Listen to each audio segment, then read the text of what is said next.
Shalom, Bapak Ibu Saudara sekalian yang dikasihi oleh Tuhan kita Yesus Kristus. Saya Johan Edward Tapubolon, biasa dipanggil Bang Johan. Saya ingin memperkenalkan pada hari ini,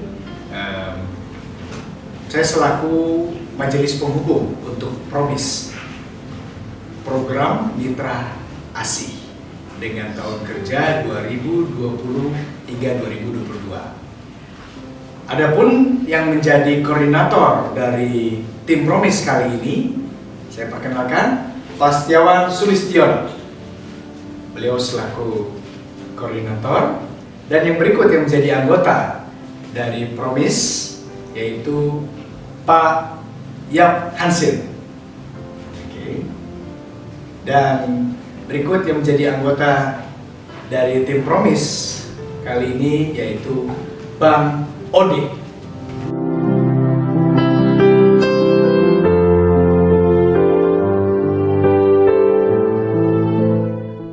Pak Set, boleh nggak ceritain sedikit sejarah tentang Promise ini? Kira-kira sudah berapa lama sih kehadiran Promise ini?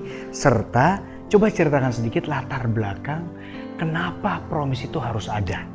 Silakan Pak Set. Ya, Promise dibentuk itu kira-kira 6-8 tahun yang lalu. Tapi 2 tahun terakhir sempat berhenti. Dan sekarang Majelis Jemaat memutuskan untuk jalan lagi.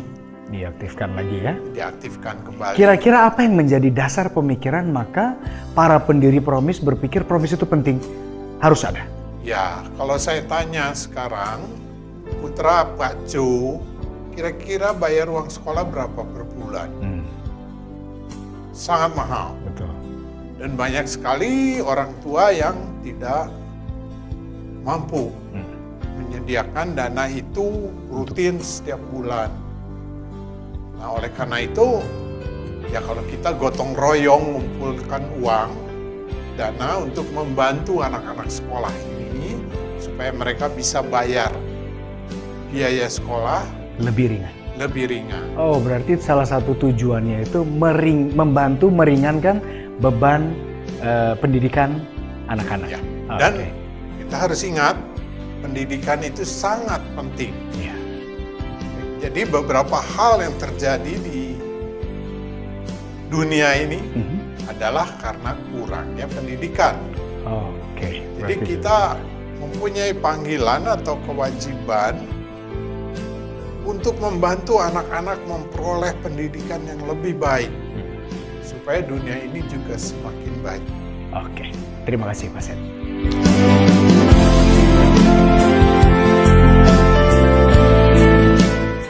Pak Set, ceritakan sedikit dong, bagaimana caranya tim Promise bisa membantu pendidikan anak-anak? Ya, ini yang kami pikirkan juga adalah semua orang ikut membantu, walaupun dalam porsi yang berbeda-beda. Jadi, kita mengumpulkan dana bersama-sama, dan itu kita pakai untuk membantu biaya sekolah anak-anak yang kita tempatkan di sekolah mana. Kalau anak-anak itu sekolah di negeri, berarti tidak ada uang sekolah lagi? Ya, tidak ada uang sekolah, tapi ada biaya lain-lain yang harus mereka Oke. tanggung. Itu juga harus kita penuhi. Oke. Karena dia tetap tidak bisa tidak memenuhi biaya lain-lain itu. Oke. Termasuk membantu buku Ya, dan keperluan-keperluan pendidikan, penunjang pendidikan lainnya. Ada lagi Pak Set yang mau disampaikan sebagai gambaran buat jemaat tentang lembaga pelayanan Promise ini? ya. Sejak didirikan, Promise sudah membantu banyak sekali. Dan bantuan itu bukan kecil. Bantuan itu bisa lebih dari 20 juta pernah terjadi. Wow. Ya, dan untuk gereja Arca Manik yang kecil itu luar biasa. Tapi kita bersama-sama bisa mengerjakan itu. Jadi berapapun kesediaan Anda atau keterbebanan Anda untuk membantu sekolah anak-anak, Berapapun itu, nominalnya? ya, itu akan diterima dengan terima kasih dan syukur, dan kita akan pakai untuk membantu. Disalurkan. Oke. Terima kasih Pak Set untuk informasinya.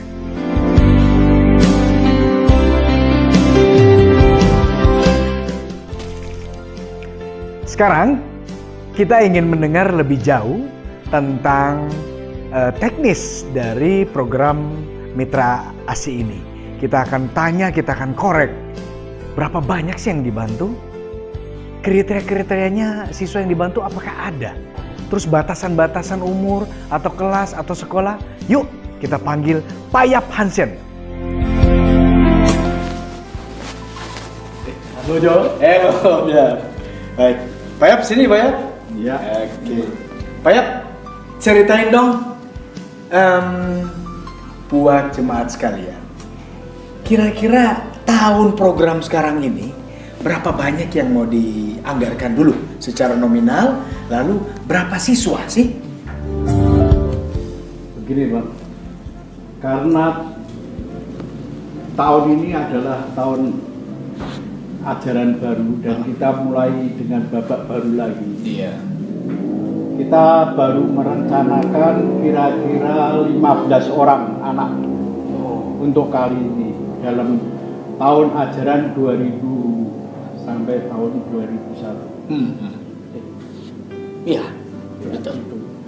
Jadi kira-kira kita membutuhkan dana sampai Selama setahun ini? selama setahun itu diperkirakan sampai 48 sampai 50 juta.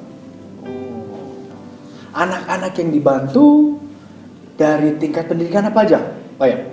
Kita tidak mempermasalahkan masalah kelas dari anak-anak itu, tetapi kita melihat mana yang perlu kita bantu. Oke. Jadi ada yang TK, ada SD, ada SMP, ada SMA.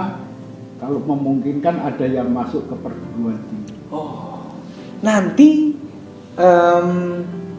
Promis akan ke sekolahnya kah atau seperti apa sih bantuan itu bisa disalurkannya? Ya, nanti kita tim Promis akan lebih proaktif. Maksudnya begini, kita akan membayarkan langsung ke sekolah. Jadi uang itu tidak diberikan kepada orang tua muridnya atau orang tuanya, tetapi tim Promis membayar ke sekolahan-sekolahan. Oh, langsung mendatangi sekolah. Supaya kita bisa tatap muka dengan guru-guru, kita bisa menanyakan perkembangan masalah murid-muridnya. Jadi kita bisa mengawasi dengan baik karena kita ini mempertanggungjawabkan uang jemaat. Oke. Kira-kira Pak Yap, apakah hanya sebatas 15 orang itu atau di dalam perjalanannya akan terus mencari siswa-siswa yang akan dibantu? Ya, kita juga memikirkan terutama partisipasi dari jemaat-jemaat. Semakin banyak jemaat yang berpartisipasi, semakin banyak dukungan dari jemaat, kita banyak mempunyai dana dan kita bisa mengembangkan yang diperlukan bagi anak-anak yang mau sekolah, bisa kita tampung lebih banyak. Oke, baik, cukup jelas.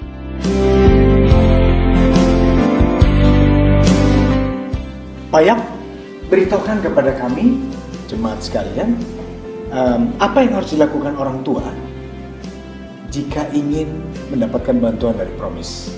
Ya, sebetulnya gampang aja. Begini, kalau memang ada orang tua yang terbeban untuk mengikutkan anaknya sebagai anggota Promis, mereka bisa menghubungi langsung dengan Bang Jo untuk formulirnya atau ambil ke Bapak Marsudi di kantor gereja. Oke. Supaya nanti ada formulir diisi, kita tahu posisinya, maksudnya mau di kelas berapa, sekolahnya di mana, kebutuhannya berapa, jadi kita nanti bisa pertimbangkan. Oke, baik. Terima kasih Pak Yap untuk informasinya. Terima kasih.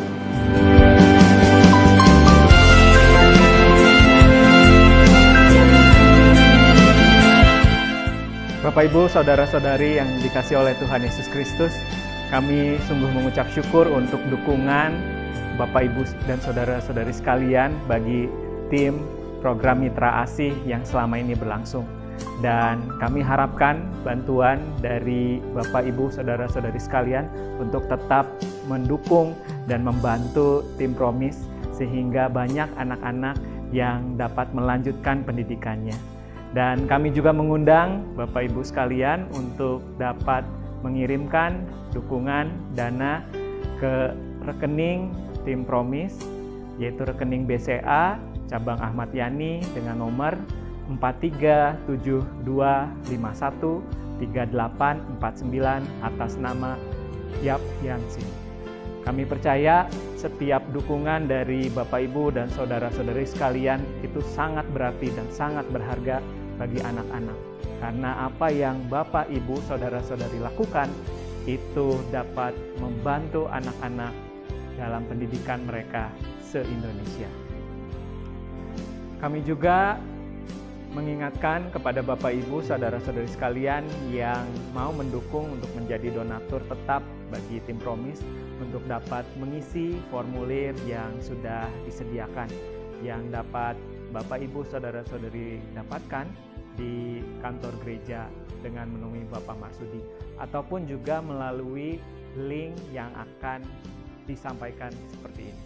Oleh karena itu, Bapak Ibu sekalian dimanapun Bapak Ibu berada, Bapak Ibu tetap bisa mendukung tim Promise GKI Arca Madi.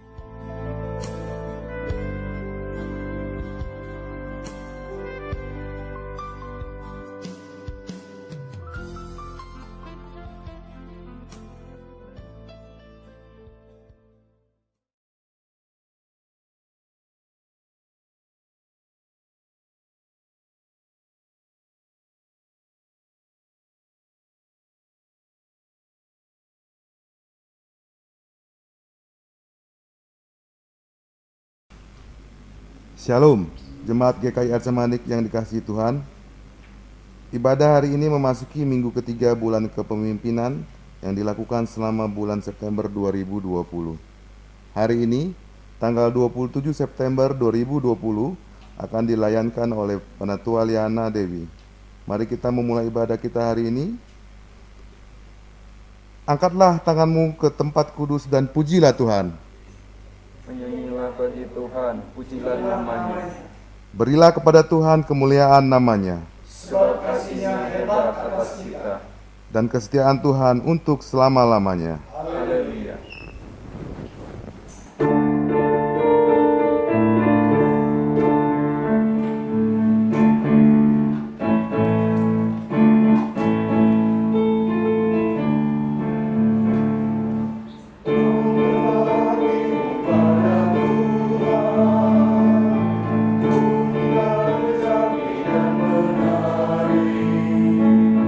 Jangan lupa bersembah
Mari kita mendasari pengakuan pada hari ini bahwa ibadah kita hari ini berlangsung di dalam nama Bapa, Anak, dan Roh Kudus.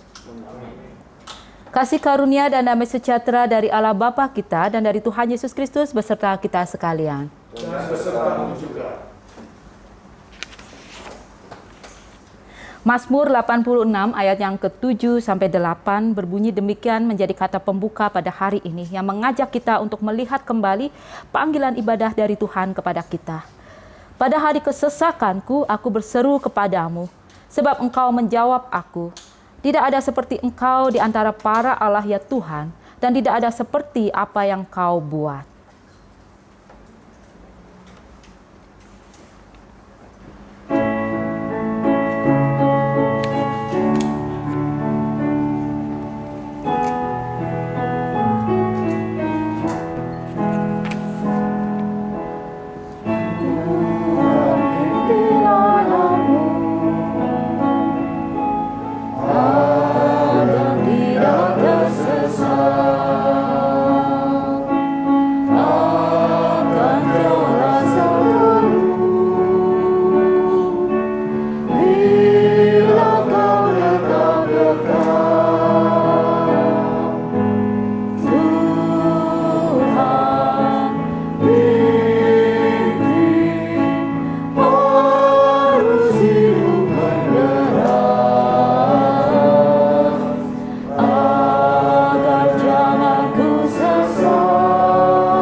Marilah saudara yang dikasihi, dengan rendah hati kita mengaku dosa di hadapan Tuhan yang penuh kasih dengan kita menyanyikan lagu dari PGJ 40.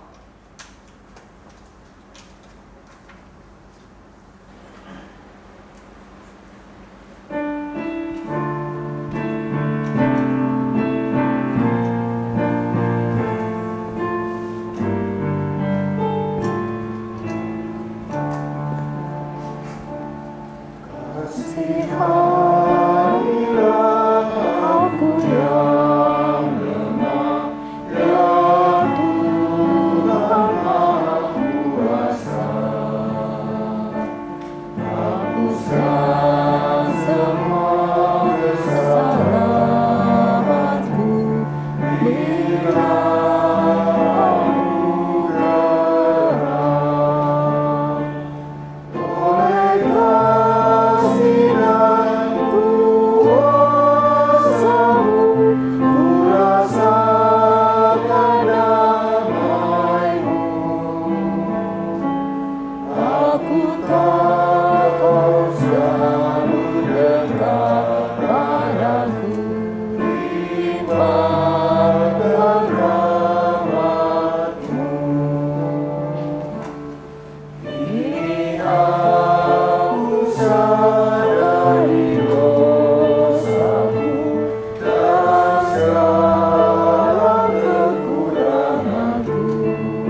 hatiku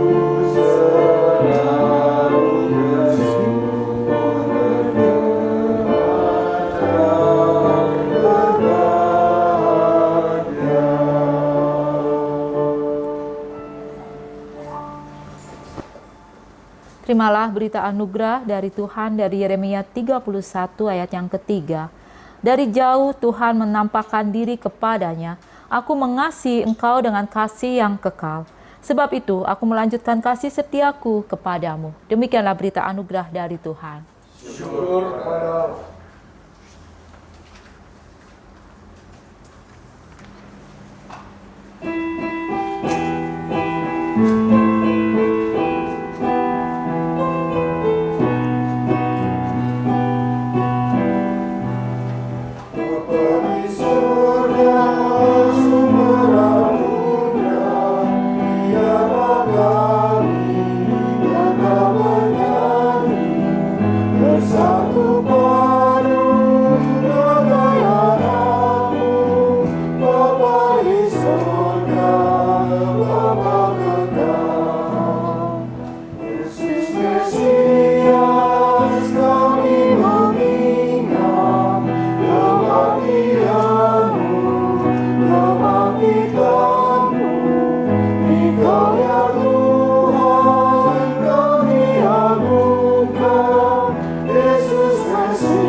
Mari kita mempersiapkan hati kita untuk menerima firman Tuhan. Puji syukur kami panjatkan kehadirat-Mu Bapa di pagi hari ini. Di hari yang indah Tuhan mengizinkan kami untuk bersama-sama dengan jemaat-Mu di GKR Camanik dan bersama dengan keluarga kami masing-masing untuk mengikuti dan untuk hadir beribadah. Biarlah Tuhan di hari yang istimewa hari ini, kami boleh Tuhan pakai, kami boleh Tuhan juga perlengkapi di dalam setiap pujian yang kami panjatkan di dalam doa pengakuan dosa kami. Dan kini tiba Tuhan di saat pribadi kami, Tuhan berbicara kepada setiap kami. Tuhan mau menyampaikan apa yang menjadi kehendak-Mu untuk kami lakukan di dalam kehidupan kami sehari-hari. Kami siap untuk menyambut firman-Mu. Pakailah lektor, pemazmur, dan hamba-Mu untuk dapat menyampaikan apa yang menjadi kehendak-Mu untuk jemaat-Mu. Terima kasih Tuhan Yesus, kami berdoa. Amin.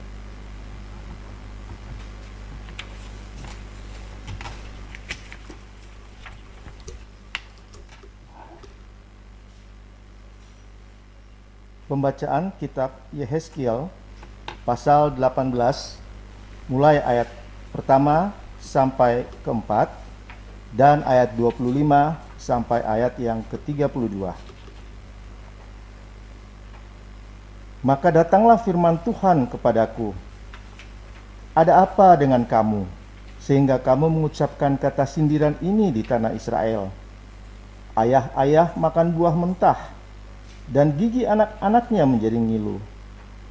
Demi aku yang hidup, demikianlah firman Tuhan Allah, kamu tidak akan mengucapkan kata sindiran ini lagi di Israel. Sungguh, semua jiwa aku punya, baik jiwa ayah maupun jiwa anak, aku punya. Dan orang yang berbuat dosa, itu yang harus mati. Tetapi kamu berkata, tindakan Tuhan tidak tepat.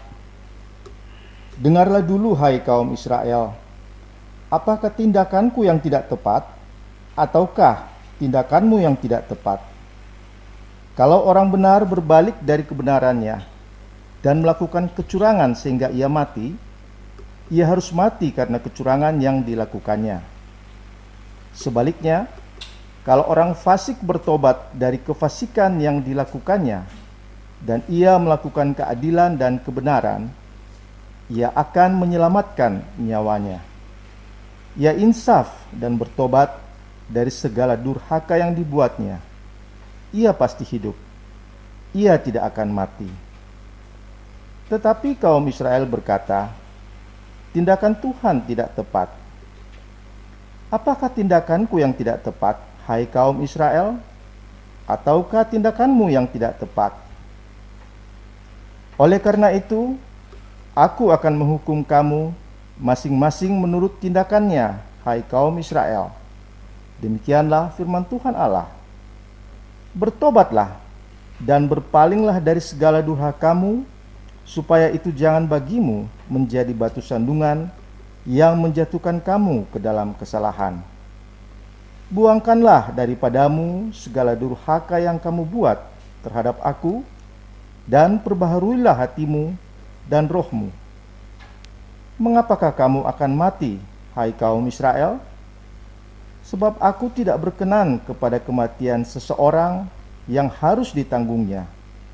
Demikianlah firman Tuhan Allah. Oleh sebab itu, bertobatlah supaya kamu hidup. Demikianlah sabda Tuhan.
Bacaan kedua, Filipi pasal 2, mulai ayat yang pertama.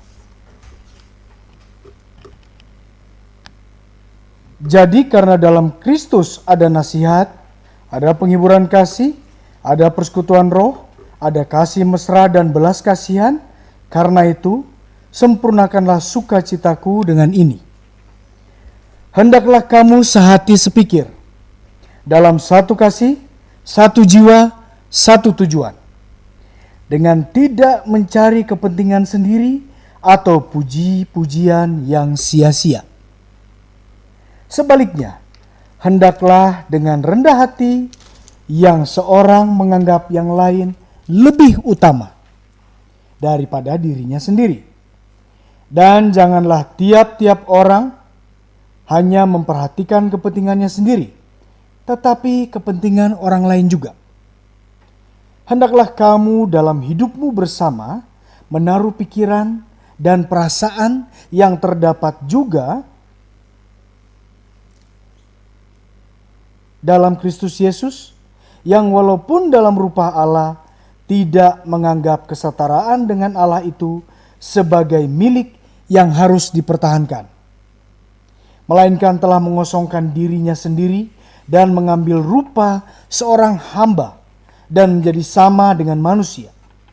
Dan dalam keadaan sebagai manusia, ia telah merendahkan dirinya dan taat sampai mati, bahkan sampai mati di kayu salib.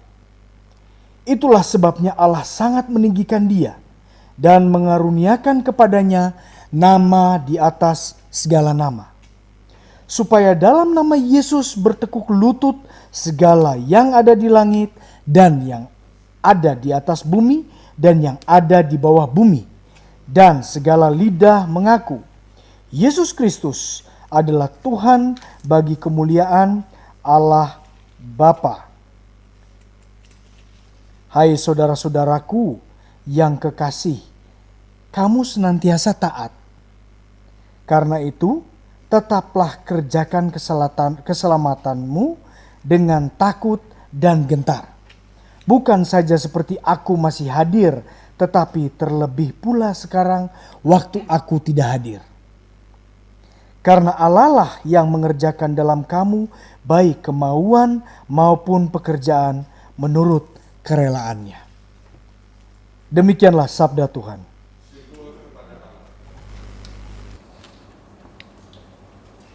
Pembacaan Injil pada hari ini diambil dari Injil Matius pasal yang ke-21 dimulai dari ayat yang ke-23. Lalu Yesus masuk ke bait Allah dan ketika ia mengajar di situ, datanglah imam-imam kepala serta tua-tua bangsa Yahudi kepadanya dan bertanya, "Dengan kuasa manakah engkau melakukan hal-hal itu? Dan siapakah yang memberikan kuasa itu kepadamu?" Jawab Yesus kepada mereka, "Aku juga akan mengajukan satu pertanyaan kepadamu, dan jikalau kamu memberi jawabnya kepadaku, aku akan mengatakan juga kepadamu dengan kuasa manakah aku melakukan hal-hal itu. Dari manakah baptisan Yohanes? Dari sorga atau dari manusia?" Mereka memperbincangkannya di antara mereka dan berkata, "Jikalau kita katakan dari sorga, ia akan berkata kepada kita, kalau begitu, mengapakah kamu tidak percaya kepadanya? Tetapi jikalau kita katakan dari manusia, kita takut kepada orang banyak, sebab semua orang menganggap Yohanes ini nabi." Lalu mereka menjawab Yesus, "Kami tidak tahu." Dan Yesus berkata kepada mereka, "Jika demikian, aku juga tidak akan mengatakan kepadamu dengan kuasa manakah aku melakukan hal-hal itu. Tetapi apakah pendapatmu tentang ini? Seorang mempunyai 2 anak laki-laki. Ia pergi kepada anak yang sulung dan berkata, 'Anakku, pergi dan bekerjalah hari ini dalam kebun anggur.' Jawab anak itu, 'Baik, Bapa,' tetapi ia tidak pergi. Lalu orang itu pergi kepada anak yang kedua dan berkata demikian juga. Dan anak itu menjawab, 'Aku tidak mau.' Tetapi kemudian ia menyesal lalu pergi juga. Siapakah di antara kedua orang itu yang melakukan kehendak ayahnya? Jawab mereka, 'Yang terakhir.' Kata Yesus kepada mereka, 'Aku berkata kepadamu, sesungguhnya pemungut-pemungut cukai dan perempuan-perempuan sundal akan mendahului kamu masuk ke dalam kerajaan Allah. Sebab Yohanes datang untuk menunjukkan jalan kebenaran kepadamu, dan kamu tidak percaya kepadanya. Tetapi pemungut-pemungut cukai dan perempuan-perempuan sundal percaya kepadanya. Dan meskipun kamu melihatnya, tetapi kemudian kamu tidak menyesal dan kamu tidak juga percaya kepadanya. Demikianlah Injil Yesus Kristus. Berbahagialah kita yang mendengarkan firman-Nya dan yang memelihara dalam kehidupan sehari-hari. Haleluya.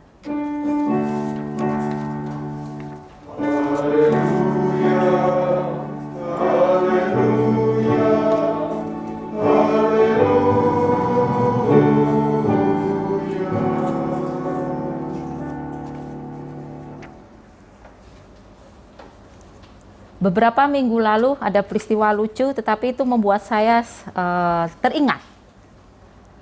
Putri kami yang baru 9 bulan, ditanya budenya, ayo siapa yang suka gigit-gigit tadi? Tadi siapa yang gigit bude? Nunjuknya bukan ke diri sendiri, tapi bude, Saya mengingat saat dia menunjuk, kebiasaan kita, dan kita tahu ya ada filosofi jari telunjuk. Ada di tayangan, nanti bisa dibantu tim Mulmed untuk menanyakan. Jari telunjuk kalau kita menunjuk itu gimana? Menunjuk.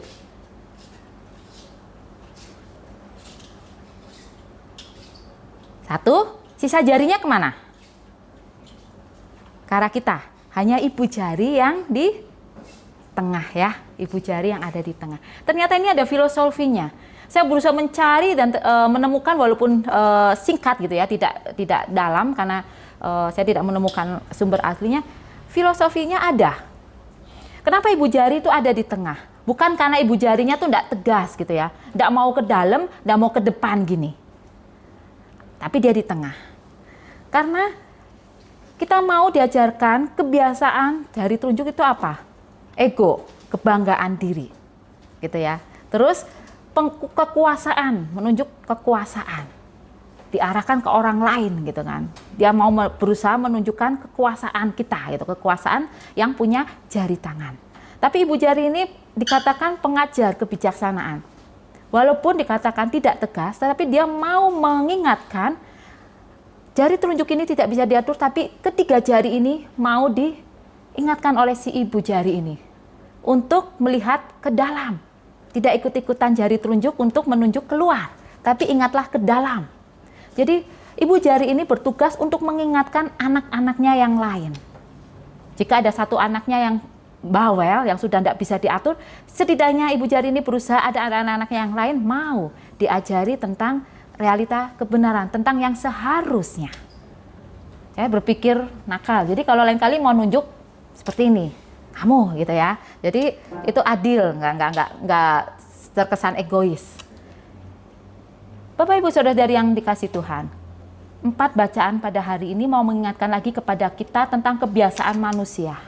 Jadi kebiasaan manusia untuk menunjuk orang lain itu bukan baru-baru ini, bukan di zaman modern ini, di mana orang mengenal kekuasaan, mengenal mengekspresikan diri, tapi di zaman Alkitab, mula-mula manusia diciptakan, jika mengingat kisah Adam dan Hawa, ya.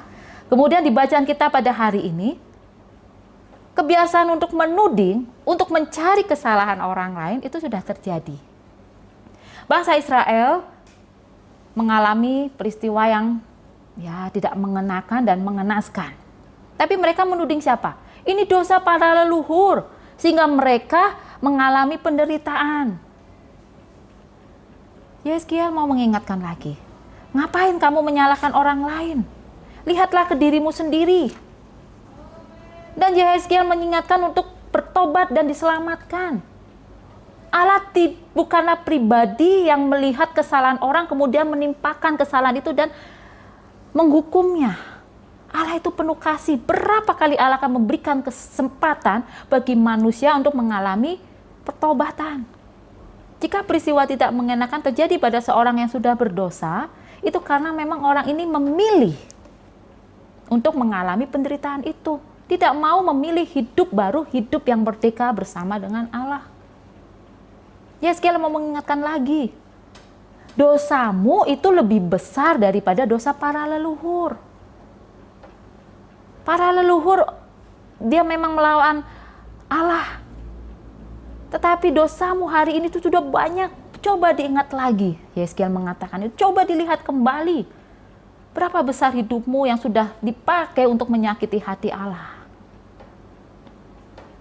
Kemudian kisah di Injil Matius. Para imam kepala serta tua-tua bangsa Yahudi, mereka di tengah situasi sedang terancam. Terancam kenapa? Kehadiran Yesus saat itu bak seorang tokoh yang menuai idol, yang menuai fans begitu banyak seketika.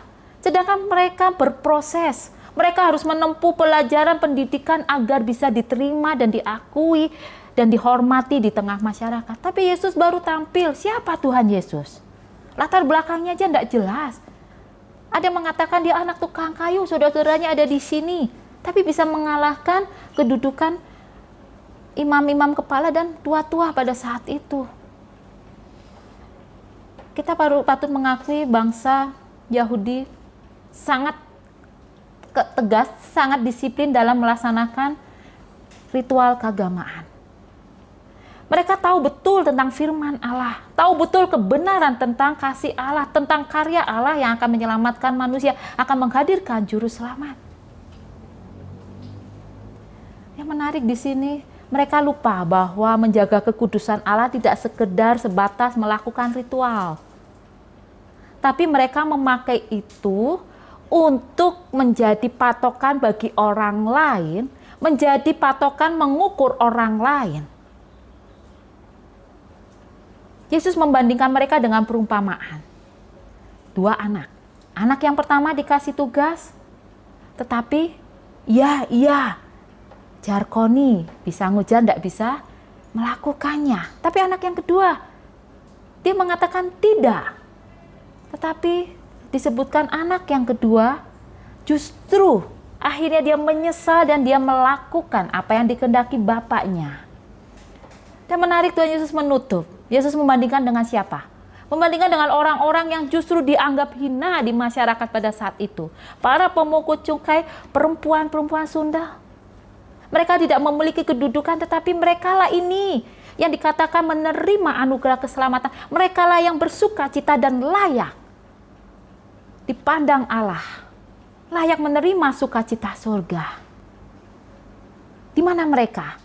Mereka justru diperhadapkan seperti anak yang pertama. Mengakui firman Tuhan, mengakui kebenaran tentang firman Allah, tetapi tidak melakukannya. Seorang dibenarkan bukan dari ketaatan beribadah saja, tetapi seorang mau dilihat sejauh mana hidupnya mau menaati apa yang diperintahkan Allah kepadanya. Apalagi Tuhan Yesus mengatakan, menyebutkan dengan jelas, para pemuka agama mengetahui pertobatan orang yang mendengar tentang kebenaran dari Yohanes. Dan mereka tahu betul apa yang dikatakan Yohanes itu benar. Tapi apa yang mereka lakukan? Mereka lebih memilih untuk tetap menjaga kekuasaan mereka, menjaga kehormatan mereka, dan menjaga agar orang-orang bisa takut kepada mereka. Mereka berusaha mengalihkan, berusaha menggusur orang-orang yang membuat para pengikutnya berpindah. Di surat Filipi, Paulus dalam misinya, jika kita mau mencermati, tampak sekali menginginkan kesatuan gereja. Tampak sekali misi Paulus adalah mau mengajak para pengikut Kristus untuk melihat hidup mereka berkaca terhadap teladan Kristus. Menarik sekali. Barclay saat menafsir bagian Filipi yang menjadi bacaan kita pada hari ini mengatakan, perpecahan belum tentu terjadi hanya pada gereja yang buruk, di mana banyak keributan. Tetapi perlu hati-hati pada gereja yang dinilai baik-baik saja dan sehat. Karena apa? Makin besar semangat gereja dalam upaya menaati ajaran, maka rentan dengan perpecahan. Orang tahu kebenaran firman Tuhan. Orang tahu apa yang sudah Tuhan Yesus teladankan. Minimal seminggu sekali mendengarkan khotbah. Belum saat renungan-renungan tiap hari. Di zaman pandemi ini, renungan-renungan online disajikan, ditawarkan. Berapa kebenaran firman Tuhan sudah diajarkan, sudah kita dengar. Lalu kemana firman Tuhan itu? Kebenaran itu. Gereja yang dikatakan sehat, gereja yang disebut sebagai gereja yang besar, justru rentan yang namanya perpecahan. Karena mereka tahu kebenaran firman Tuhan, tetapi memakai itu hanya untuk menjadi patokan kebenaran untuk orang lain melakukan. Harusnya kamu begini, harusnya kau begitu. Kalau engkau mau melayani, engkau mau ambil bagian dalam pelayanan, harusnya begini, begini, dan begini. Firman Tuhan hari ini mau mengingatkan lagi. Jari tangan menunjuk, sisa jari mengajak kepada kita. Saat kita mau menghadapkan cermin kebenaran firman Tuhan kepada orang lain, kita harus mau menghadapkan cermin itu kepada kita, berkaca. Siapa tahu kita bikin jambulnya tinggi sekali, atau bikin belahan zigzag gitu ya. Atau kita bikin blush on tebal sebelah kanan, yang sebelah kiri warnanya juga beda. Kaca berhadapkan kepada kita, kita mau bercermin.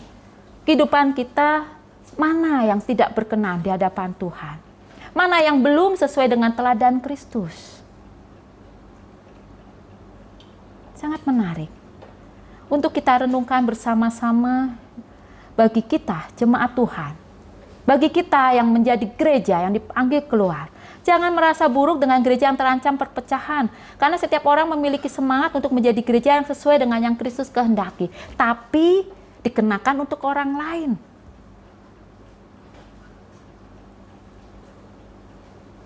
Mari, hari ini kita mau diingatkan. Lihatlah ke dalam diri kita. Sudahkah yang terbaik kita berikan? Sudahkah yang kulakukan sesuai dengan teladan Kristus? Daripada memberi standar bagi orang lain, berikanlah standar bagi diri kita dengan teladan Yesus Kristus. Kristus yang memang memiliki kemuliaan Allah disebutkan di dalam surat Filipi apa? Dia mengosongkan diri. Dia tidak menganggap kemuliaan itu sebagai hak yang harus dia tuntut. Tapi dia mau menempatkan dan merendahkan diri menjadi hamba. Sama seperti dengan manusia. Jika kita berbicara menjadi hamba Tuhan, apakah hanya sebagai pendeta? Hamba Tuhan, para penatua. Seharusnya kita yang mau menyebut diri sebagai Kristen hingga hari ini, kita ini adalah hamba-hamba Tuhan. Kita yang mau diminta untuk menjadi hamba bagi sesama. Seringkali kita konotasi negatif melihat kata arti hamba. Orang yang bisa disuruh-suruh. Orang yang bisa melakukan pekerjaan-pekerjaan yang tidak mau kita lakukan. Kalau saya mengatakan itu kesempatan untuk memanfaatkan orang lain. Kita duduk untuk dilayani. Biarlah hamba-hamba Tuhan ini yang mau bekerja. Yang selalu ditekankan Paulus yang menjadi pelajaran kita. Saat kita mau menjadi hamba, lihatlah dalam Kristus and Kristo. Kita mau hidup sehati sepikir dengan Kristus. Jadi saat orang lain mau menganggap kita rendah, menganggap kita tidak ada apa-apanya saat kita mau memberikan hati kita untuk melayani, menjadi hamba Tuhan, lihatlah Kristus. Lihatlah apa yang Kristus kehendaki kepada jemaat, apa yang Kristus kehendaki untuk kita lakukan. Saat Kristus mengatakan kasihlah sesamamu, orang itu sudah menyakiti hatimu, Kristus mengatakan ampuni dia. Kita pun mau mengampuni. Lihatlah orang itu sudah melukai hatimu, tapi orang ini membutuhkan pertolonganmu. Kristus memerintahkan apa? Berikanlah pertolonganmu. Maka kita mau memberikan pertolongan. Saat gereja mengatakan kami membutuhkan pekerja-pekerja yang mau ambil bagian dalam pelayanan, Kristus mengatakan apa? Berikanlah waktumu, aturlah waktumu dengan kesibukan dan pekerjaanmu. Gereja di situasi hari ini diundang untuk melihat kembali ke diri kita sendiri. Ketaatan kita dan hidup kita sebagai Kristen. Gereja di tengah pandemi bukan lagi dilihat di dalam gedung. Gereja seperti gedung yang ditarik keluar tembok-temboknya, sedang ditatap dunia. Mau kemana gereja? Terkukung dalam ritual, terkukung dalam ibadah. Tapi gereja di tengah situasi saat ini kita mau diundang keluar. Sejauh mana identitas Kristus melekat dalam diri kita. Identitas Kristus ada dan dilihat dalam sikap hidup kita. Saat kita mau menunjuk orang lain, kita pun mau melihat kepada diri kita. Sudahkah yang kita tunjukkan ke orang lain kita lakukan? Sikap egoisme seringkali kita kedepankan. Ribut karena mempertahankan kebenaran diri seringkali itu yang menjadi warna kita berjemaat. Menutup mata atas ladang pelayanan yang Tuhan serukan bukan hal yang baru lagi. Setiap gereja jemaat menyerukan hal yang sama. Akhirnya ini itu, orang yang itu lagi, orang yang itu lagi yang akhirnya bekerja. Seringkali kita memakai tameng ketidaklayakan. Aku tidak layak untuk menjadi penatua. Aku tidak layak untuk ambil bagian dalam pelayanan. Kalau mau jujur, sebenarnya kita ini merepotkan kok. Kalau kita mau pelayanan, sebenarnya kita merepotkan Tuhan. Kenapa? Saat kita dibuat lelah atas sikap orang lain, kita lebih sering mengeluh. Akhirnya Tuhan yang membereskan, menghibur hati kita, membukakan hati orang lain untuk mau duduk bersama dengan kita dan berdamai. Tapi Tuhan tidak mau menganggap itu. Tuhan mau melihat kita tetap ambil bagian yang terbaik. Ketidaklayakan kita disempurnakan oleh kasih Kristus di dalam Kristus and Kristo. Biarlah jemaat yang dikasih Tuhan. Tidak ada satupun dari kita yang layak jika memakai ukuran manusia. Tapi biarlah kesempurnaan Kristus yang melengkapi karya Allah, itulah yang menjadi kelayakan bagi kita. Hari ini kita diundang untuk melihat kembali ke diri kita. Marilah kekristenan seperti apa yang sudah kita jalani. Jika kita masih memiliki tuntutan kepada orang lain atau standar dalam menilai orang lain, bebaskanlah dan fokuskanlah pada apa yang Kristus teladankan dan ambillah bagian yang terbaik sesuai dengan panggilannya untuk kita kerjakan. Tuhan Yesus memberkati setiap upaya yang kita lakukan untuk menjadi hamba-Nya yang taat. Amin.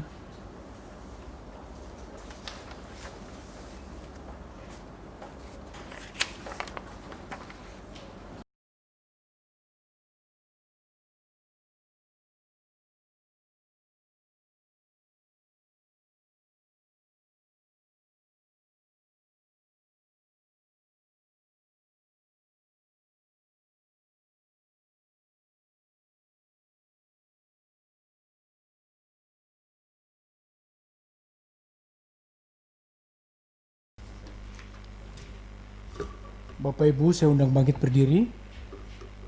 Mari bersama dengan umat Allah di masa lalu, masa kini, dan masa depan mengingat pengakuan pada baptisan kita menurut pengakuan iman rasuli.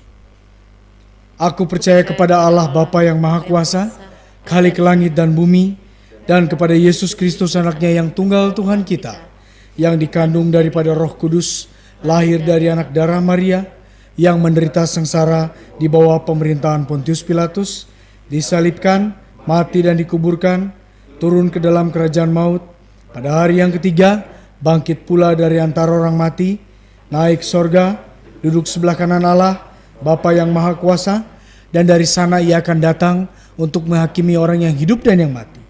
Aku percaya kepada Roh Kudus, gereja yang kudus, persekutuan orang kudus, pengampunan dosa, kebangkitan orang mati, dan hidup yang kekal. Amin. Silakan duduk. Bapak Ibu mohon kesediaannya, termasuk Bapak Ibu yang ada di rumah, untuk menyimak formulir liturgi persiapan perjamuan kudus. Bapak Ibu saudara sekalian, pada hari Minggu tanggal 4 Oktober kita akan merayakan perjamuan kudus. Untuk menyambut dan ikut serta dalam perayaan itu, marilah kita mempersiapkan diri secara bersama-sama.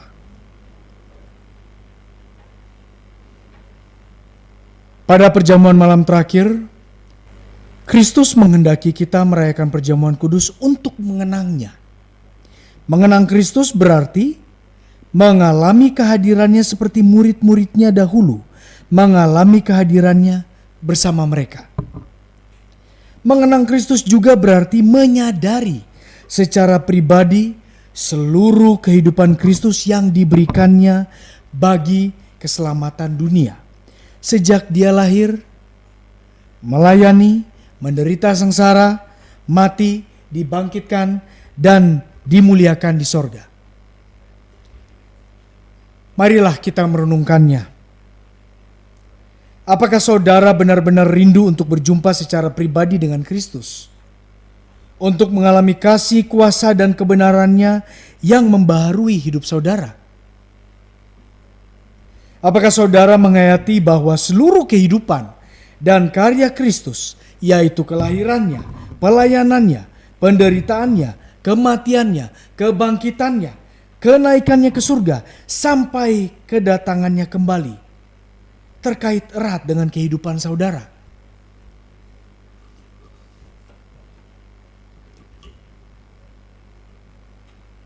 Pada perjamuan malam terakhir ketika Kristus memecah roti dan mengangkat cawan, dia membagikan tubuh dan darahnya sendiri kepada murid-muridnya. Menerima tubuh dan darahnya berarti dipersatukan dengan Kristus, sehingga dia menjadi kepala dan kita tubuhnya. Menerima tubuh dan darahnya berarti dipersatukan dengan semua orang yang menerimanya juga menjadi satu tubuh dan satu roh. Marilah kita merenungkannya. Apakah saudara menghayati bahwa Kristus adalah kepala seluruh kehidupan saudara? Dalam hidup berjamaat dan bermasyarakat, dalam keluarga dan pekerjaan saudara.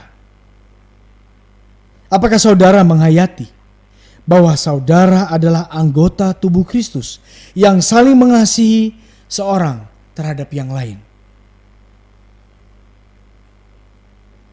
Ketika kita bersatu dengan Kristus, roti hidup yang dipecah-pecahkan bagi dunia ini, kita pun dipersatukan dalam kematian dan kebangkitan Kristus.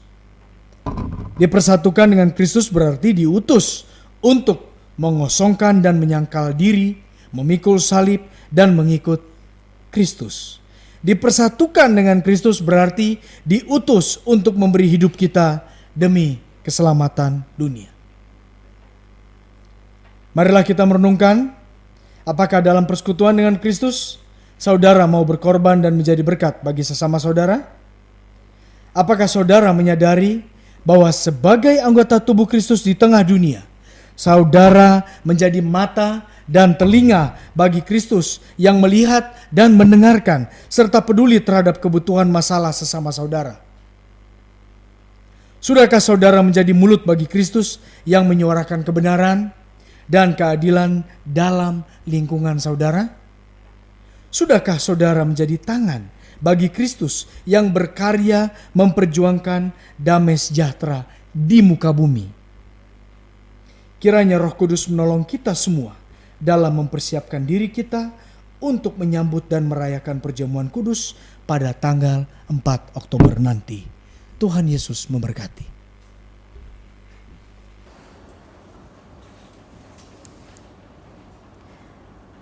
Mari kita satukan hati kita untuk memanjatkan doa syafaat. Terima kasih Tuhan, kami masih diberi kesempatan untuk hidup hingga hari ini. Bahkan kami hadir di tengah-tengah orang yang mengasihi kami. Kami hadir di tengah-tengah keluarga, orang-orang yang mau bersama-sama menikmati dan menjalani suka dan duka di dalam kehidupan ini. Kami masih hidup Tuhan di tengah dunia yang masih berperang, masih bergumul dengan COVID-19, di mana kami juga masih menyaksikan anak-anak kami yang harus menempuh pendidikan di rumah.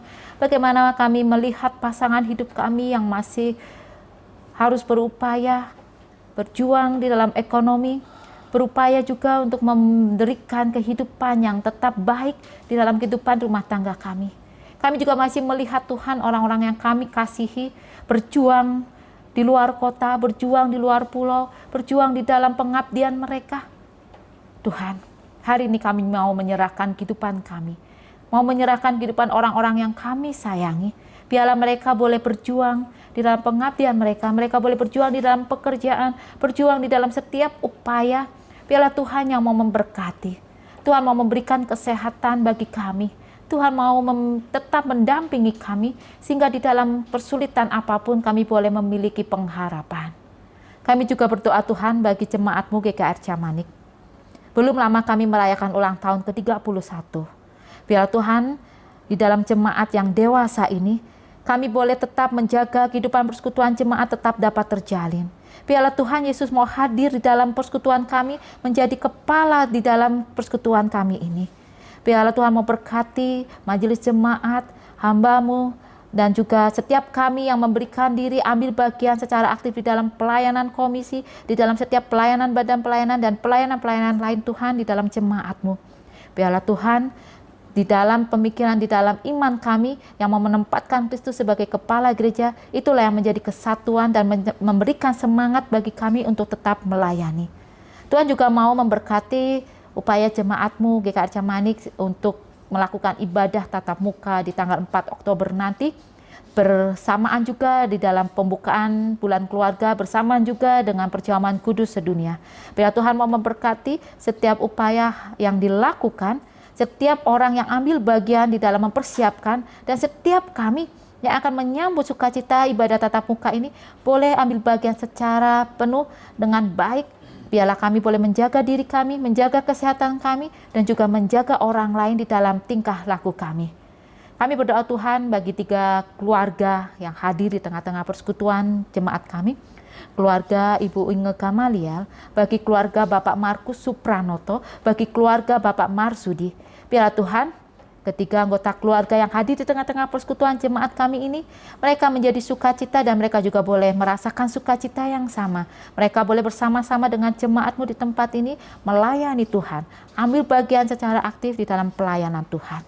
Berkati di dalam pekerjaan, berkati di dalam relasi, di dalam rumah tangga, berkati juga di dalam setiap hal yang mereka upayakan di dalam pergumulan hidup mereka. Biarlah Tuhan hadir bersama-sama, berjuang bersama-sama dengan mereka. Kami berdoa Tuhan bagi bangsa Indonesia. Hingga hari ini kami masih mendengar kabar yang tidak enak Tuhan. Angka korban yang terkena COVID-19 masih tinggi. Malah semakin hari masih ada peningkatan. Bagi sebagian besar kami merasakan kejenuhan. Sudah merasakan kebingungan, apalagi yang harus kami upayakan. Tapi biarlah Tuhan kami bersama-sama mengupayakan yang terbaik, tetap memiliki optimis bersama dengan pemerintah, bersama dengan setiap tim yang ambil bagian di dalam penanganan COVID ini. Biarlah kami juga menjaga diri kami, mengikuti protokol kesehatan yang sudah ditetapkan.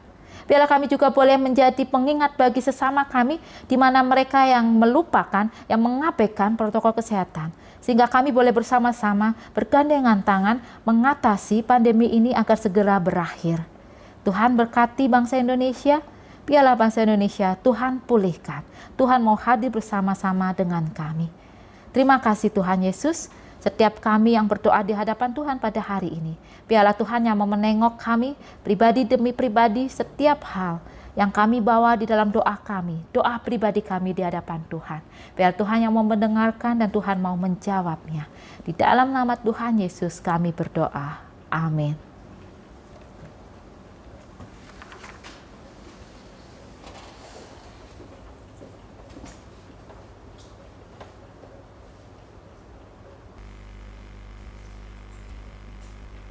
Kini kita akan memberikan persembahan kepada Tuhan sebagai ungkapan syukur kita atas berkat kebaikan dan penyertaan Tuhan dalam kehidupan kita. Firman Tuhan yang melandasi persembahan kita dari Mazmur 50 ayat 23. Siapa yang mempersembahkan syukur sebagai korban, ia memuliakan aku. Siapa yang jujur jalannya, keselamatan yang dari Allah akan kuperlihatkan kepadanya. Persembahan dapat ditransfer ke rekening GKI Acamanik BCA nomor rekening 437959199 atau men-scan kode QR yang ada di Iwarta, atau juga dapat dikumpulkan di kotak tersedia di kantor gereja atau GSG.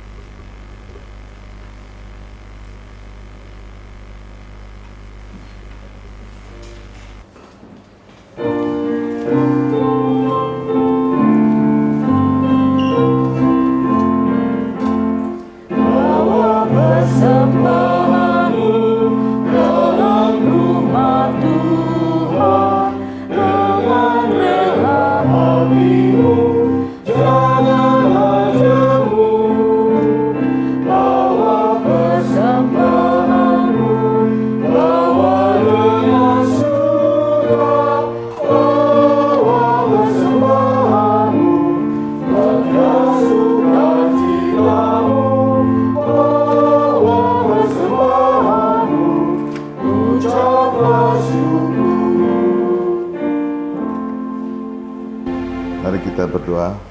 Ya Tuhan Yesus, Allah Bapa kami yang di sorga, terima kasih atas berkat-Mu yang melimpah dalam hidup kami.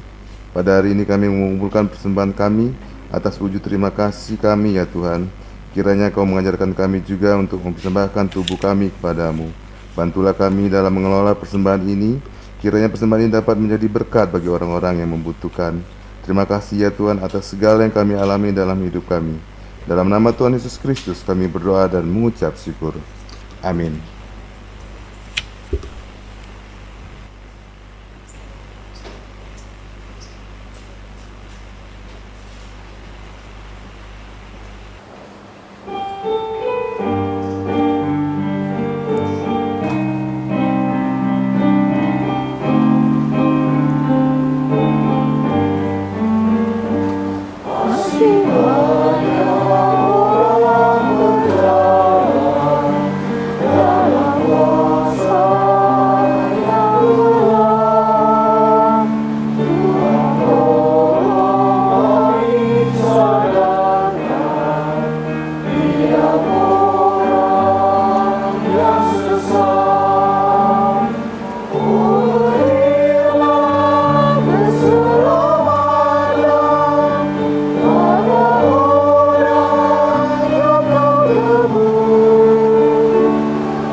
Arahkanlah hidupmu untuk berkarya di tengah dunia ini. Jadilah saksi Kristus yang menjadi saluran berkat bagi sesama. Terpujilah Bapa, Anak, dan Roh Kudus. Kini terimalah berkat-Nya. Tuhan memberkati dan melindungi kita. Tuhan menyinari kita dengan wajah-Nya dan memberi kita kasih karunia. Tuhan menghadapkan wajah-Nya dan memberi kita damai sejahtera, kini sampai selama-lamanya. Haleluya. Amin.